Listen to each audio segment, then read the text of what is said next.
Senate Majority Whip Irungu Kangata has today written a letter to President Uhuru Kenyatta declaring that the BBI initiative is unpopular in the president's native central Kenya. Kangata says only 2 in 10 people in central Kenya support BBI, a finding he said is based on his own personal observations over the Christmas holidays. Now, in a bold letter covering several other issues, Senator Kangata told the president that a ruling party candidate could be defeated in the forthcoming election of Nairobi governor, saying such an outcome would embarrass the government and undermine its legislative agenda in the Houses of Parliament. Chamatai Gowin has the details of that letter. The polite salutations in the opening stages of the letter quickly yielded to the explosive details of what Irungu Kangata, under an apparent strain of courtesy, termed prospects and challenges of the BBI initiative. Kangata told President Uhuru Kenyatta that a survey he conducted during the Christmas holiday led him to come to the conclusion that BBI was unpopular in Mount Kenya. According to Kangata, only 2 out of 10 respondents supported the BBI initiative. 2 others were indifferent, while 6 opposed it. Out of the 6, majority were women and youth.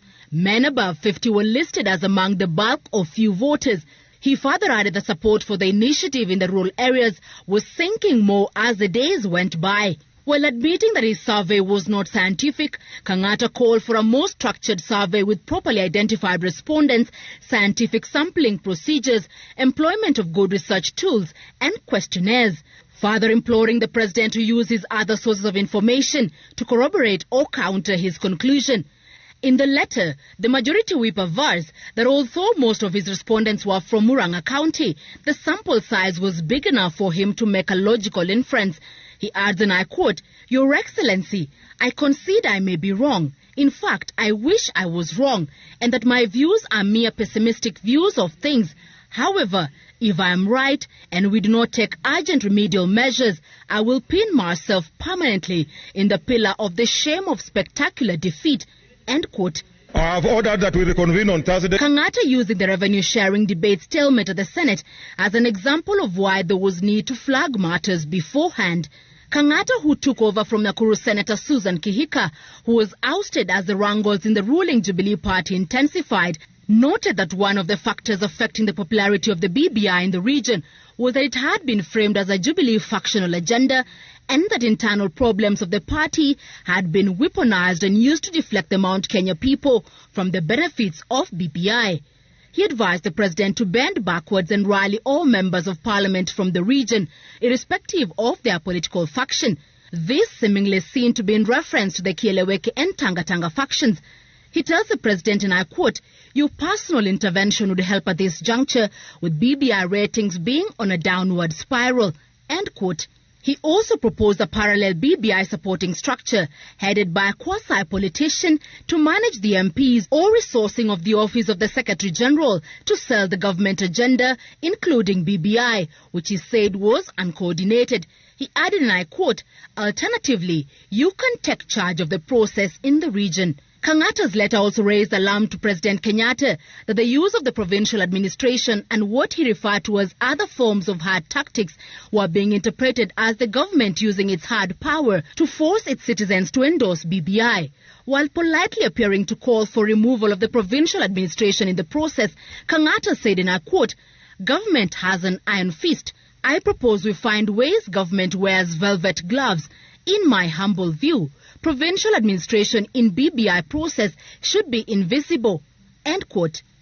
In the letter, Kangata pronounced his support for the BBI report, which he says contained many benefits for the region, which may be lost forever if it failed. In his words, quote, "There is no guarantee a new regime where, quote, our son is not on the driving seat will offer these benefits to the region. They include creation of new constituencies, embedding in the constitution 1 man, 1 shilling, 1 vote principle, and more resources to the counties. Kangata went on to warn that if BBI flopped, small constituencies like Mukurweini, Othaya and Mathioya would be lost, and so will the new third-generation revenue-sharing formula. As he appealed to the president to take the bull by the horns, the majority whip stated that better-resourced counties with a just and fair constitutional revenue-sharing formula was a better insurance for the welfare of the Mount Kenya region in the period beyond his regime, and that BBI would bring to an end the undermining of Mount Kenya diaspora, whom he said were political punching bags since the early 90s, by enhancing power sharing.